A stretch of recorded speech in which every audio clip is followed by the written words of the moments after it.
Welcome to Module 5 of the Safety Program for Perinatal Care 2 Teamwork Toolkit, presented by the Agency for Healthcare Research and Quality and the Alliance for Innovation on Maternal Health.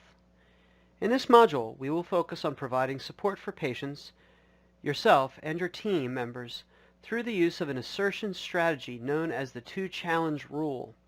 We will also discuss a set of tools called power words that can be used independently or in conjunction with the two-challenge rule to add strength to your communications, particularly when you're handling worrisome emergent events such as an obstetric hemorrhage. Assertion is a key element in being a good team member, even when it's sometimes difficult to do because the culture is unsupportive or you're worried you'll be wrong. Still, it's your responsibility to state your opinion honestly to other team members, especially if you aren't agreeing with them or the care plan, remembering that you're simply trying to start a constructive conversation that will help the team and your patients. Your team members will be more likely to listen to you when you're respectful, but back up your concerns with data, such as vital signs and suggestions for what to do differently. Begin by opening the discussion, sharing your concern, describing the problem, offering a solution, and obtaining team agreement with how to proceed. You can integrate your assertions under a call-out if the opportunity is appropriate, and use the DESCR script as a way to structure dissent from the group. Both these tools are introduced in later modules if you're unfamiliar with them and would like to learn more information. Next, we'll introduce two tools in this module to help you assert your position respectfully yet firmly. These include the two-challenge rule and power words. The two-challenge rule is a strategy that will help you escalate a concern you have to the team. The aptly named two-challenge rule is a challenge to yourself to assert your position at least twice, if initially ignored. The goal is to have the team member or team members you have challenged acknowledge your observation. Your strategy in the two-challenge rule should be to form your first challenge as a question. This will naturally bring attention to your concern and encourage the teammate you've challenged to think about the situation and provide a rationale for their choices. If your question is ignored, you can frame your second challenge as a statement and provide support for your concern. The idea at this point is to explicitly explain what you're observing and why it's bothering you, once again with the intent to engage your teammates in a constructive discussion. As you have likely realized, the two-challenge rule does not have to be enacted by a single individual. It is totally possible for a team member to back you up by following your challenge with a question with supporting concern or vice versa. If anything, providing this sort of support to a teammate will help escalate the concern more effectively, as there is often power in numbers. Remember, this is about advocating for the patient, yourself, and your team members. The two-challenge rule ensures that an expressed concern has been heard, understood, and acknowledged. There may be times when an initial assertion is ignored. If, after 2 attempts, the concern is still disregarded, but the team member believes patient or staff safety is or may be severely compromised, the two-challenge rule mandates taking a stronger course of action or using a supervisor or chain of command. This overcomes our natural tendency to believe the team leader must always know what he or she is doing, even when the actions taken depart from established guidelines. When invoking this rule and moving it up the chain, it is essential to communicate to the entire medical team that additional input has been solicited. It is important to have an agreed-upon approach of delivering the two-challenge rule within your institution and to obtain buy-in from all involved, including nurses, physicians, and administrators. As with any of the tools and strategies discussed throughout this training, having a standardized method of delivery is crucial for effectiveness. The chosen approach must be made known to all team members. Everyone must be on the same page and speaking the same language. Power words provide another tool for advocacy, assertion, and mutual support. If you're familiar with AHRQ's Team Steps materials, you may know these words as cuss words. Signal words such as danger, warning, and caution are common in the medical arena. They catch the reader's attention. In verbal communication, power words and other signal phrases have a similar effect. If all team members have a shared mental model and are on the same page when these words are spoken, all team members will clearly understand the issue and its magnitude. To use power words, 1. State your concern. 2. State why you are uncomfortable. 3. If the conflict is not resolved, state that there is a safety issue.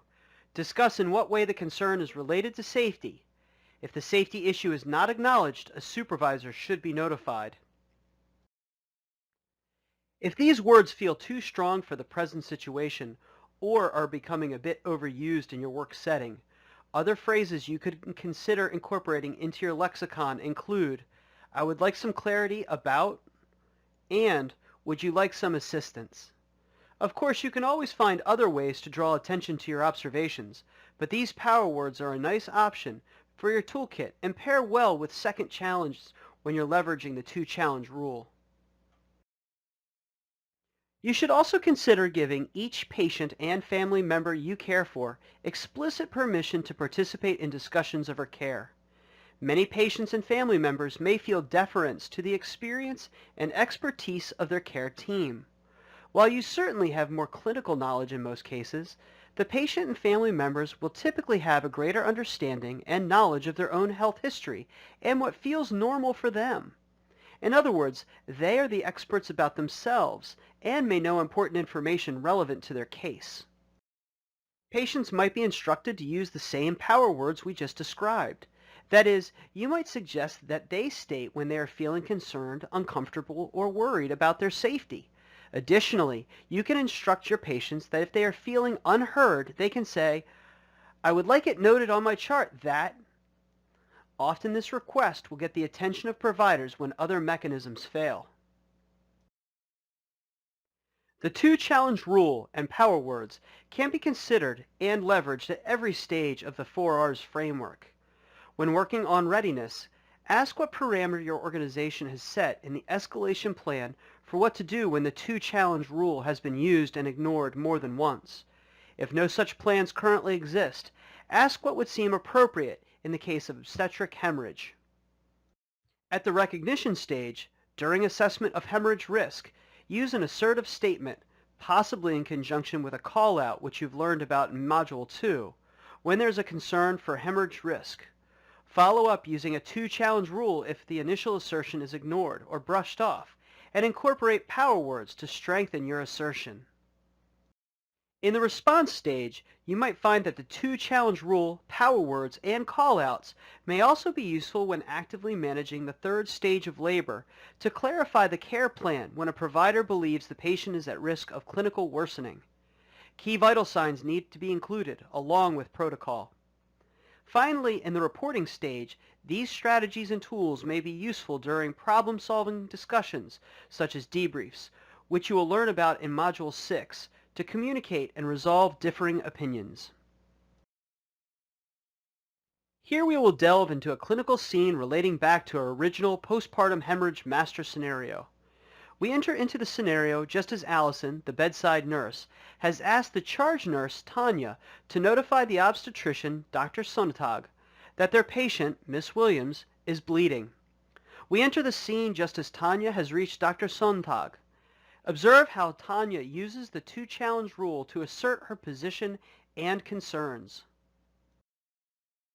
Once Dr. Sonntag is on the phone, Tanya says, Hi, Dr. Sonntag, this is Tanya, the charge nurse on L&D. Allison just informed me that Miss Williams is feeling lightheaded and dizzy, and on her most recent fundal massage and perineal exam, she was noted to have a large gush of blood and clots totaling 250 cc's. Dr. Sonntag replies, Thank you, Tanya, for notifying me. I am sure Miss Williams is just having normal postpartum lochia and blood loss. I think she should be okay. We can continue monitoring her for now. In the meantime, Allison repeats a set of vitals showing Miss Williams has a heart rate of 126 and blood pressure of 102/56. She relays to Tanya the new set of vitals and to make sure Dr. Sonntag is on her way. Tanya calls Dr. Sonntag back. She tells her Miss Williams is still having vaginal bleeding, her blood pressure has now dropped to 102/56, and she is tachycardic to 126. Do you think this is consistent with postpartum hemorrhage, needing immediate evaluation and possible treatment? Notice how Tanya posed her first challenge to Dr. Sonnentag as a question. Dr. Sonnentag does not immediately acknowledge Tanya's question, so she persists with a second challenge that she supplements with power words. Tanya says, I am concerned because Miss Williams is now becoming symptomatic from her blood loss, which seems to be challenging her safety. I am uncomfortable not having you present to evaluate in person. Finally, Dr. Sonnentag responds, My apologies, Tanya. I was distracted for a moment. You're absolutely right to be concerned, and I'll be there right away to see Miss Williams in person.